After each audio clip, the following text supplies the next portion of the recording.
Hello नमस्कार दोस्तों। आप सभी की रीट परीक्षाएं जो है वो आपको पता है कि 25 से फरवरी से लेकर के 1 मार्च तक है। इस दौरान आपको परीक्षा में किसी भी तरीके से भ्रमित नहीं होना है। पहली बात ये ध्यान रखनी है, क्योंकि इधर उधर से लोग फ़ोन करेंगे कि यहाँ पेपर मिल रहा है, ये है वो है, ऐसी अफवाहें लोग फैलाएंगे। आपको कहीं भी भ्रमित नहीं होना है। पेपर बहुत ज़्यादा सिक्योरिटी में आ रहा है और लीक होने की मुझे कोई संभावनाएं दिखाई नहीं देती है।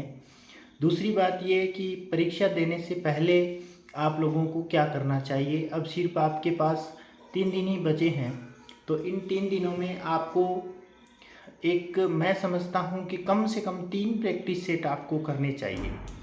और वो प्रैक्टिस सेट कैसे करने हैं? पहली बात, कोई ढंग के प्रैक्टिस सेट है, बढ़िया प्रैक्टिस सेट लेकर के उनको हल करने के लिए सबसे पहले एक प्रैक्टिस सेट लें और उसको उसी समय, जिस समय आपकी परीक्षा है, हल करने के लिए लेकर बैठें। और उसमें आपको जो प्रश्न कन्फर्म रूप से आ रहा है, 3 पेन लेकर बैठें अलग अलग कलर के, जैसे मैंने लिए हैं। जो प्रश्न आपको कन्फर्म आ रहा है उसको ग्रीन पेन से टिक करके हल कर दीजिए। उसके बाद में आप लोग जितने भी प्रश्न कन्फर्म आ रहे हैं उन सबको पहले हल कर लें।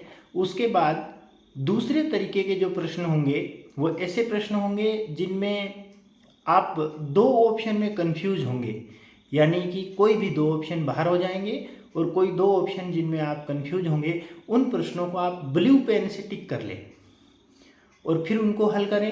ये प्रैक्टिस सेट में हल करने की बात कर रहा हूँ मैं। और तीसरे तरीके के प्रश्न, ये 2 तरीके के प्रश्न हल होने के बाद में आपको तीसरे तरीके के जो प्रश्न हैं उनको भी हल करने हैं। वो ऐसे प्रश्न होंगे जिनमें एक ऑप्शन बाहर हो गया है और बाकी बचे हैं 3 ऑप्शन, जिनमें से आपको एक भरना है। उसको आप रेड पेन से हल करें प्रैक्टिस सेट में।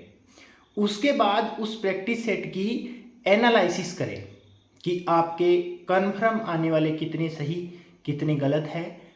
इसके अलावा 2 में कंफ्यूज वाले कितने सही कितने गलत हैं, और इसके अलावा 3 में कंफ्यूज वाले प्रश्न आपके कितने सही और कितने गलत हुए हैं। उसके बाद में आप ये एनालिसिस करें कि 3 में कंफ्यूज वाले में आपको बेनिफिट हुआ या लॉस हुआ, 2 में कंफ्यूज वाले में आपको बेनिफिट हुआ या लॉस हुआ, और जो कन्फर्म आ रहे हैं उनमें तो आपको कन्फर्म बेनिफिट ही होगा। 2 में कंफ्यूज वाले में ही मुझे लगता है कि बेनिफिट ही होता है, क्योंकि वो प्रश्न 50-50% होते हैं और उनमें से मान लो यदि टोटल वो 30 प्रश्न ऐसे हैं उनको आप हल करते हैं तो 15 सही और 15 गलत होते हैं। 15 गलत होने का कायदा ये रहता है कि 5 नेगेटिव आ जाते हैं और 10 प्रश्न काट पीट के आपको बचते हैं।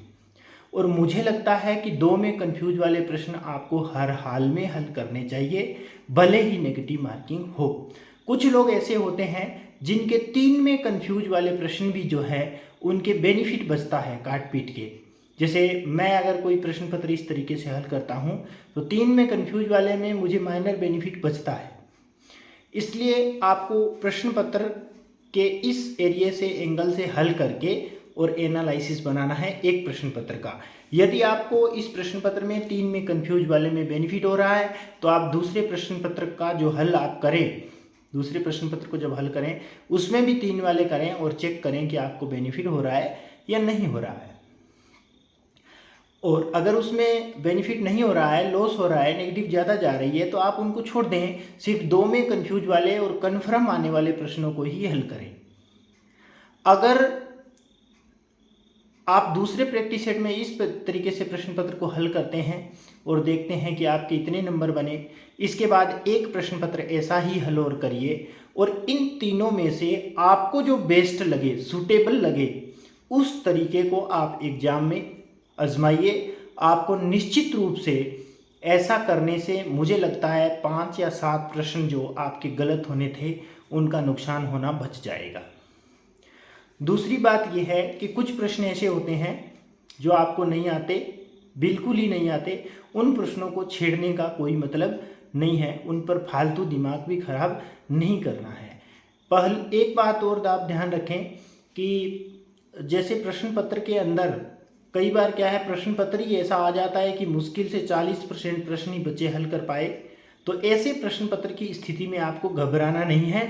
अधीनस्थ बोर्ड में ऐसे प्रश्न पत्र आते रहे हैं और ऐसे प्रश्न पत्र को जो धैर्य के साथ हल कर देता है वो ऐसे परीक्षा में पास हो जाता है, परीक्षा में सिलेक्ट हो जाता है। इस बात का विशेष रूप से ध्यान रखना है। आपको कम से कम 3 प्रैक्टिस सेट करने हैं।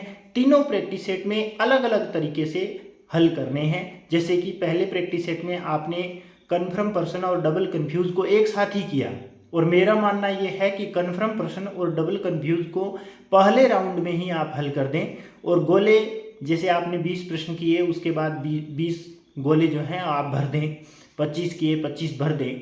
ऐसा करेंगे तो आपको निश्चित रूप से फ़ायदा मिलेगा। इसके अलावा आपको परीक्षा से पहले किसी भी प्रकार का तनाव नहीं लेना है, और परीक्षा सेंटर तक पहुंचने के लिए संभवतः, हालांकि आपके जो परीक्षा केंद्र है वो गृह जिलों में आए हैं, लेकिन आप लोग पहले दिन ही चले जाएं और वहाँ किसी धर्मशाला, होटल में जैसी भी आपकी व्यवस्था हो सके वहाँ पर आप रुक जाएं, तो मुझे लगता है कि आप बेहतर प्रदर्शन कर पाएंगे। इसी शुभकामनाओं के साथ आपकी परीक्षा के मद्देनज़र मैं बहुत बड़ा और लंबा चौड़ा वीडियो है वो नहीं बनाऊंगा। आप लोगों को best of luck. Thank you.